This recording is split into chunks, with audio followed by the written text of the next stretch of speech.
¿quién tiene la carga de probar? El que afirma, el que afirma un hecho. Acuérdense de esa regla.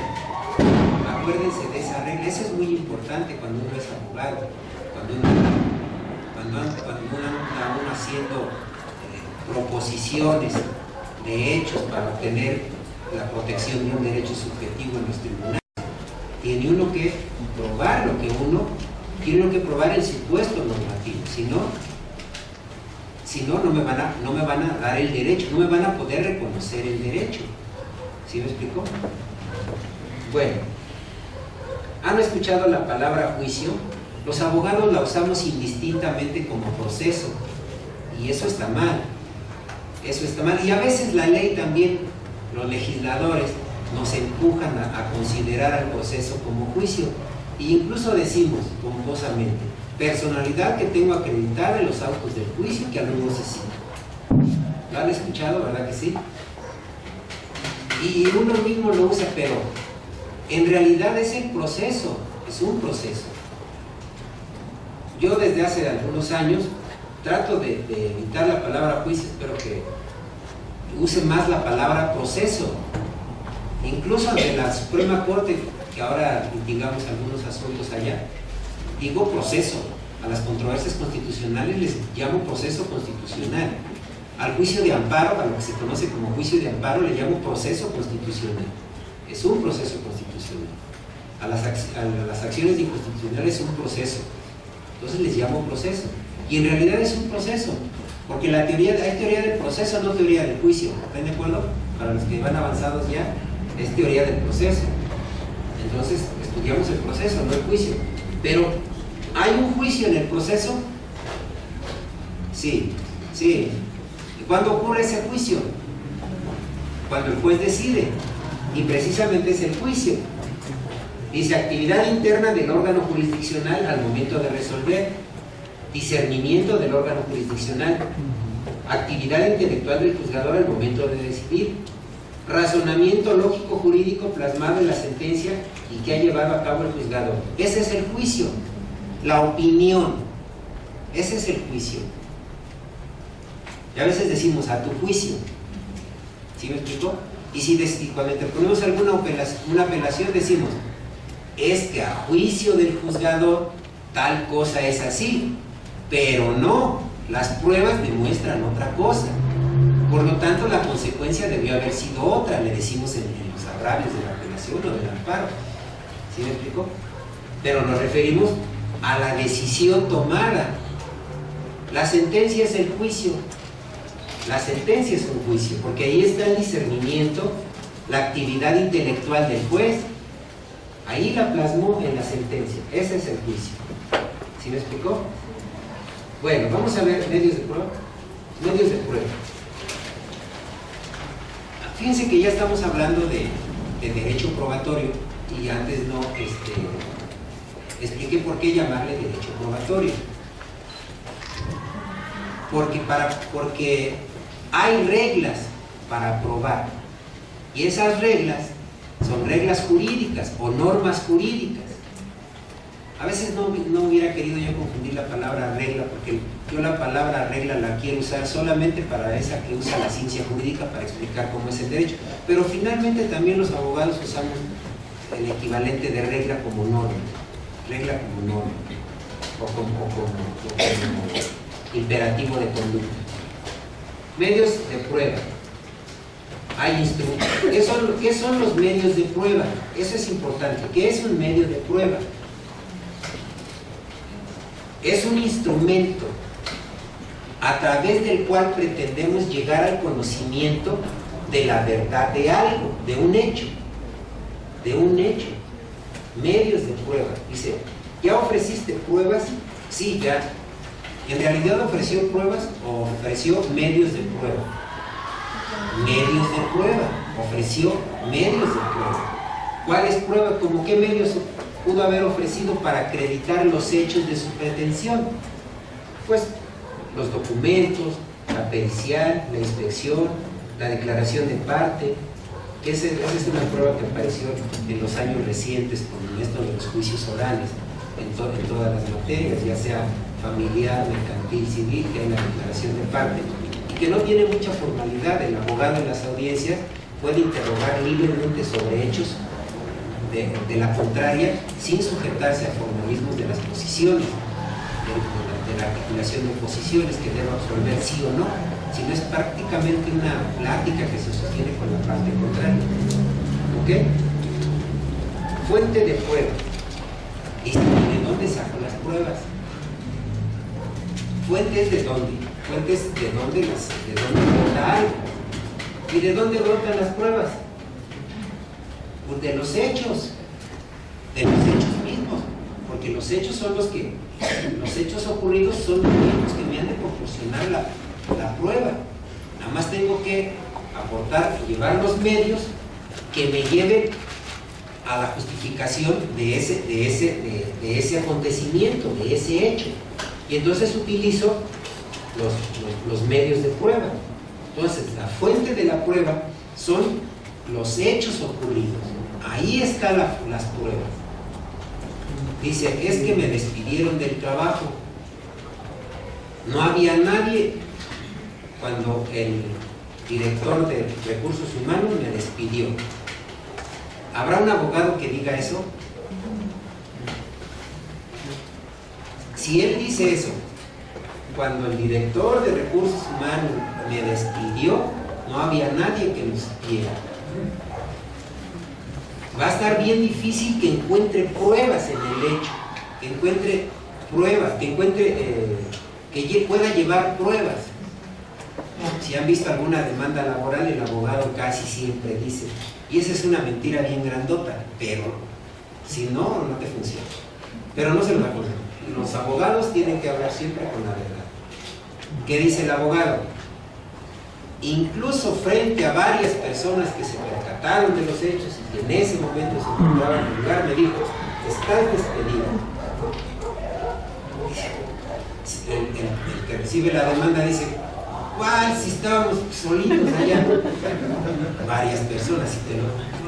Imposible que hubiera varias personas. ¿Sí me explico?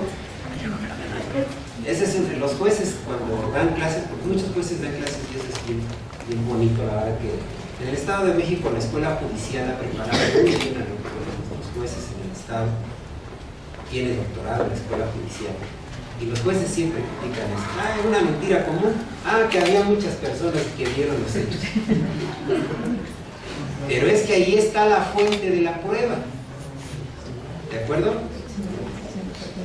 Vámonos. ¿Cuál es el objeto de la prueba? Objeto de la prueba. Por regla general, regla general es lo que siempre sucede, así o de determinada manera, esa es una regla, lo que siempre sucede. Por regla general, el objeto de la prueba serán los hechos controvertidos. Si hay un hecho no controvertido, ¿necesitará prueba? No necesitan prueba los hechos no controvertidos. Así es que ustedes cuando anden por allá ganándose la vida honradamente con el ejercicio de la abogacía, si se les toca hacer la parte demandada, si tienen oportunidad de controvertir los hechos, controviértanlos, cuando menos que la otra parte tenga necesidad de probar, porque hay un hecho controvertido. Pero si el hecho no se controvierte, no necesita prueba. El hecho no controvertido no necesita prueba, ese ya es un hecho probado. ¿De acuerdo? Bueno, entonces el objeto de la prueba no serán los hechos controvertidos. Dice, la diferencia entre fuente y medio de la prueba es que el medio comprende los instrumentos, vehículos aceptados por la ley procesal como medios e instrumentos de la prueba. Dice, serán medios de prueba los lugares a inspeccionar, confesión de parte, declaración de testigo, el documento, el dictamen. Serán fuente de la prueba los hechos narrados o contenidos en este medio, el hecho inspeccionado, confesado, narrado. A ver, puede que yo me equivoqué en algo. Dice, son fuente de prueba los hechos, el suceso ocurrido, esa es la fuente de la prueba. Y el medio de prueba es el instrumento, el vehículo que uno lleva para demostrar, pretendiendo demostrar que el hecho verdaderamente ocurrió para poder probar. Y acuérdense que probar es demostrar el acontecimiento del hecho. ¿De acuerdo? Dice, fuente, hecho. El medio es exteriorización, expresión del contenido de la fuente, con los instrumentos o vehículos que la ley autoriza, que ya hablamos que esos vehículos son la confesión, el testimonio, la pericial, la declaración de parte, los documentos, la inspección. Esos son los vehículos de prueba, para agarrar de la fuente de prueba, la prueba que llegue a la demostración del hecho, que es la prueba. Dice, fin de la prueba, que es lo mismo que el objeto. Acreditamiento de las proposiciones de las partes. Para eso se prueba, para acreditar las proposiciones de las partes. Llevar al cercioramiento del juzgador de que acontecieron los hechos. Para conocer la verdad. Hace un ratito hablábamos de carga de la prueba. ¿Quién tiene la carga de la prueba? Las dos partes tienen la carga de la prueba. Pero, por ejemplo, en materia penal, ¿quién tiene la carga de la prueba? El Ministerio Público, el fiscal. El imputado o acusado penal puede mantenerse pasivo, no hacer nada. Finalmente el que tiene la carga de probar es la otra parte. No es muy recomendable, pero hay abogados que dicen, a mí nunca me vas a poder demostrar un hecho que no ocurrió. Así traigas lo que traigas, no ocurrió. Pero bueno, si me estás imputando un hecho y yo puedo desvirtuarlo, pues puedo aportar medios para hacerlo. Pero en materia penal el acusado puede mantenerse inerte, no hacer nada, ser pasivo y esperar que el Ministerio Público cumpla con su carga, obligación procesal, de demostrar el hecho y la participación y culpabilidad del sujeto activo del delito. ¿Sí me explico? En materia civil, en materia mercantil, es muy claro, allí tienes que probar los hechos constitutivos de tu acción. Hay algunas presunciones y ahorita vamos a ver cuándo no se requiere probar, pero ahí es más claro que se debe probar los hechos constitutivos de la acción o del derecho que reclamas, A ver si explico un poco más. Hay obligaciones perfectas e imperfectas. Las obligaciones perfectas son aquellas que la ley tutela o protege en favor de alguien y que además ese alguien tiene acción para reclamarlos. Entonces hay una obligación perfecta. ¿Por qué? Porque el acreedor, yo tengo el derecho y además, si no me lo satisfaces, tengo acción para ir a reclamar ese derecho. Y a veces la acción se confunde con el derecho. La doctrina y la ley hacen la cierta confusión. Dice, si tienes acción, tienes derecho. Algunos otros dicen, no, puedes tener la acción, pero no el derecho. Ahí hay cierta confusión, pero los abogados, la doctrina no termina ahí de ponerse de acuerdo, pero hay veces en que se entiende la acción como el derecho. Si tienes derecho, tienes acción; si no tienes derecho, no tienes acción. Y de hecho así los abogados acostumbramos a excepcionarnos diciendo, no, carece de derecho y de acción, o carece de acción para decir no tiene derecho para demandar, porque no hay derecho que le puedas tutelar. Eso queremos decir. Pero hay obligaciones que se llaman naturales. Yo creo que para los que ya van más avanzados ya saben que es una obligación natural. Es aquella donde existe la obligación o el derecho de la parte contraria, pero no está protegida por la acción, como son las deudas de juego, las apuestas de juego, o las deudas prescritas.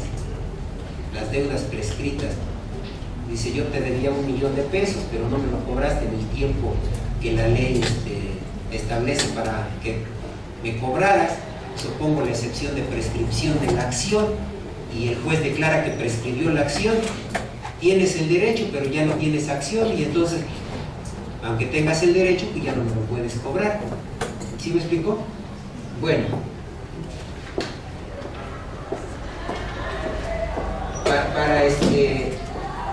Para el juez, cuando debe resolver es observar si el actor tiene acción y derecho. Es decir, que el derecho que reclamó está protegida por la acción. ¿Sí me explico? De hecho, la acción, que es la facultad de recurrir al órgano jurisdiccional de tutela del derecho, es la garantía de los derechos. Es la garantía de los derechos. Dice, yo tengo derechos humanos. Dice el artículo primero que todos los seres humanos tienen determinados derechos que reconoce la Constitución o los tratados internacionales, y aún los que no reconozcan, si son derechos humanos, son derechos humanos, y aunque no estuvieran positivizados, aunque no estuvieran en un ordenamiento jurídico, pues tengo el derecho y ese derecho está protegido, tiene una garantía. ¿Cuál es la garantía de los derechos humanos? Procesalmente, el juicio de amparo y todos los procesos constitucionales y los procesos en materia administrativa y fiscal son garantías de derechos, son procesos garantía. Yo me he dado cuenta ahora que trabajo ahí que los abogados confunden mucho cuando van con los jueces administrativos, reclaman prestaciones como quiero que me pagues, quiero que me dé lo que quiero. No, esos son jueces de control, son jueces de garantía o de protección de derechos humanos, entre ellos el de legalidad. La acción entonces es una garantía de tutela de los derechos humanos o de los derechos subjetivos que tiene la persona, de los derechos subjetivos protegidos por la norma objetiva. Dice la ley, el actor debe probar los hechos constitutivos de su acción. Está bien dicho que el actor debe probar los hechos constitutivos de su acción. Así lo dice la ley, y parece que está diciendo que el actor debe probar los hechos de su derecho, los hechos del supuesto cuya realización genera la consecuencia llamada derecho subjetivo que ahora te reclamo. ¿Sí me explico? Y entonces ahí como que confunde la acción con el derecho, pero ustedes en este momento deben tener claridad en que acción y derechos son cosas diferentes. El derecho es el derecho subjetivo tutelado, facultado, protegido por la norma objetiva, y que la acción, también derecho subjetivo, es mi facultad de recurrir al tribunal en protección de mi derecho que está protegido por la norma objetiva. No dije cantinfleado, ¿no? ¿Sí le entendieron o no? Bueno, vamos a entrar a algo, pero verdaderamente hermoso, verdaderamente precioso. Los abogados que dominan estos principios, normalmente cuando los encuentras en el litigio como opositores, te logras entender, porque dominan muy bien los principios de prueba. ¿Qué son los principios? Los principios son directrices, reglas que el operador jurídico debe considerar, en este caso con el ofrecimiento, aportación, desahogo y valoración de la prueba. Son directrices, los principios son directrices.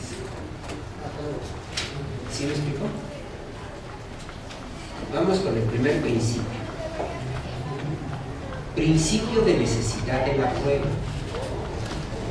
Cada parte debe probar sus proposiciones.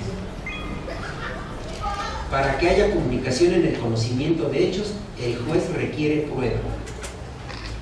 Esa es la necesidad de la prueba. Las partes deben probar sus proposiciones, sus hechos constitutivos del derecho que reclaman. ¿De acuerdo? Y el juez necesita prueba para resolver. De ahí nace el principio de necesidad de la prueba. Otra. Principio de prohibición de aplicar el conocimiento privado del juez. El juez puede conocer el hecho más que ni el abogado, porque vive a un ladito. Pero el juez no puede resolver conforme a su conocimiento,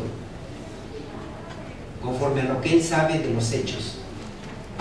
Él puede tener, él cuando iba al juzgado,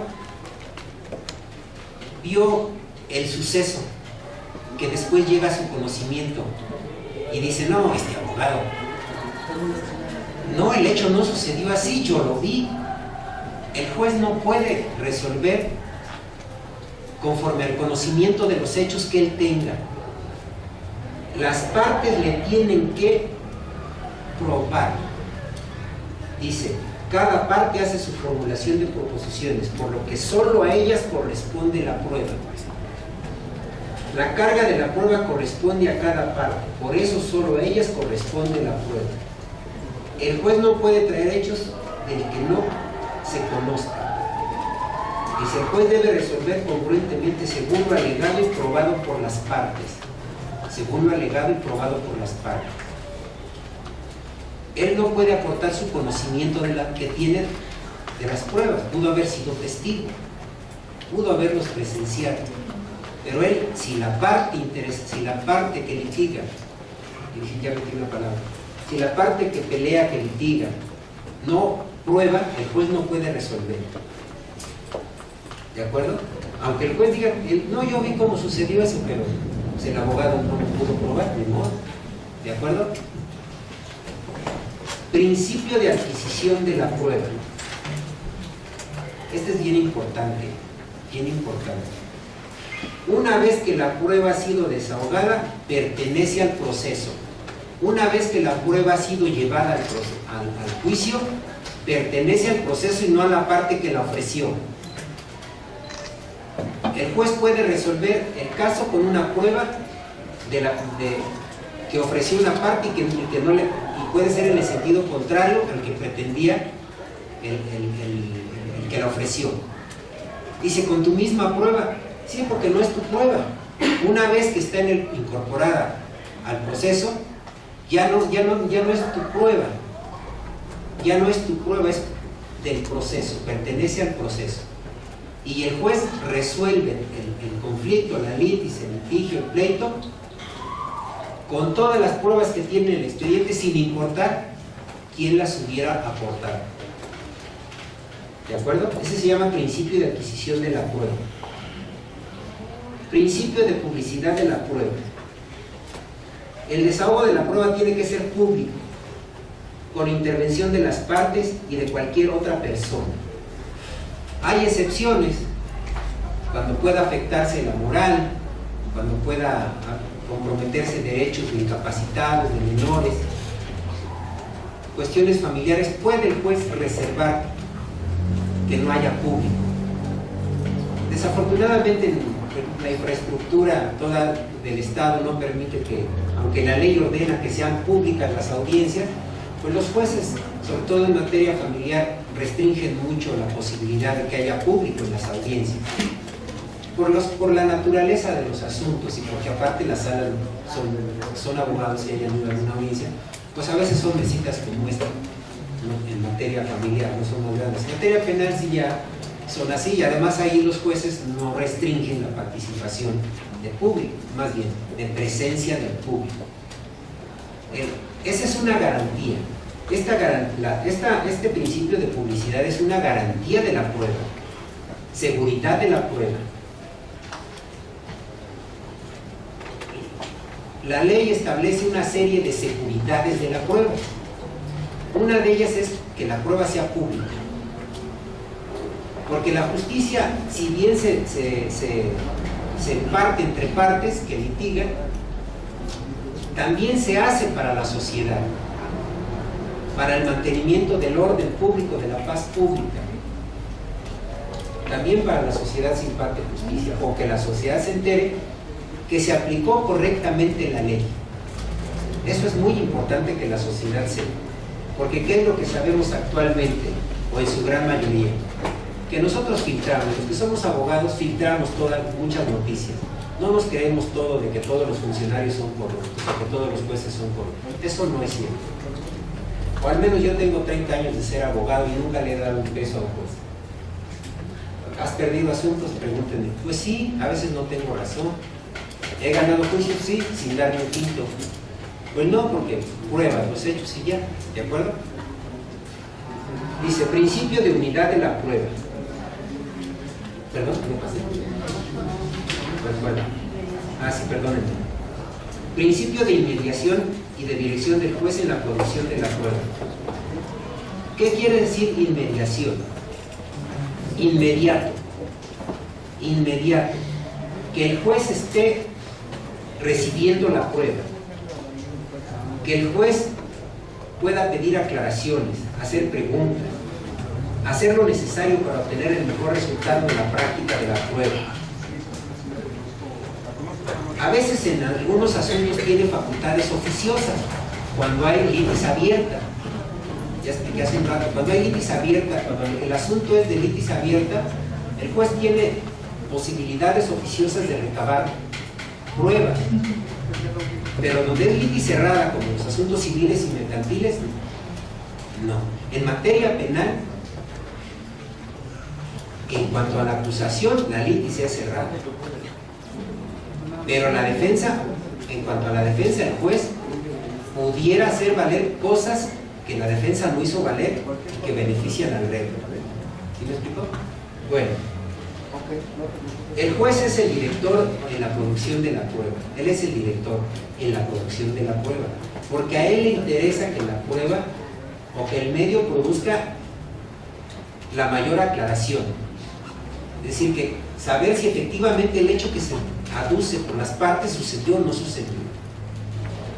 Entonces, la inmediación tiene que ver con que el juez sea el director de la prueba. Fíjense que hay una diferencia, y esta es la diferencia más importante entre el sistema penal mixto que existía antes, que le llamaban mixto, pero que en realidad era inquisitorio, con el acusatorio. No sé si ya estoy llevando con eso, pero el principio de inmediación es lo que hace la diferencia. ¿A qué se refiere eso? Las pruebas que valen hoy para culpar a alguien de un delito son las pruebas que han pasado por el principio de inmediación, es decir, las producidas delante del juez, con la presencia del juez. Y antes se practicaba una averiguación previa y todas las pruebas que ahí se recogían, ya eran pruebas, no datos, sino pruebas que se recogían en la averiguación previa, servían para sentenciar dentro de 4 o 5 años. Entonces, la diferencia de hoy es que hay un principio de inmediación de la prueba en materia penal. Esa es la diferencia importante con el inquisitivo, con el acusatorio. Un principio, aparte de otras cosas, pero esta de inmediación es una característica esencial del nuevo proceso acusatorio. Acuérdense que en el nuevo proceso penal la prueba se produce en la etapa de juicio, en la tercera etapa del proceso judicial penal, del proceso acusatorio, hasta la tercera etapa. Las otras dos, que es de investigación intermedia, ahí en la investigación se recogen datos de pruebas, pero no pruebas, sino datos. Quiere decir que el principio de inmediación hace que la prueba se tenga que producir estando el juez presente, ¿de acuerdo? Principio de unidad de la prueba. Cada medio de prueba tiene cierto objeto de prueba, pero en su conjunto son una unidad cuyo objetivo es producir convicción sobre lo que debe prevalecer. Todo. Hay un principio de unidad de prueba. Una prueba puede probar alguna proposición. El acta de matrimonio pues prueba el hecho del matrimonio, ¿no? Pero toda la unidad, todas las pruebas forman una unidad que llevan a la convicción del juez para decir que estuvo casada, que los hijos nacidos en el matrimonio son legítimos, que esos hijos son menores, tienen presunción de necesitar alimentos. Es decir, el expediente hace una unidad, todas las pruebas hacen una unidad. ¿Sí me explico o no? Principio de lealtad y probidad o veracidad de la prueba.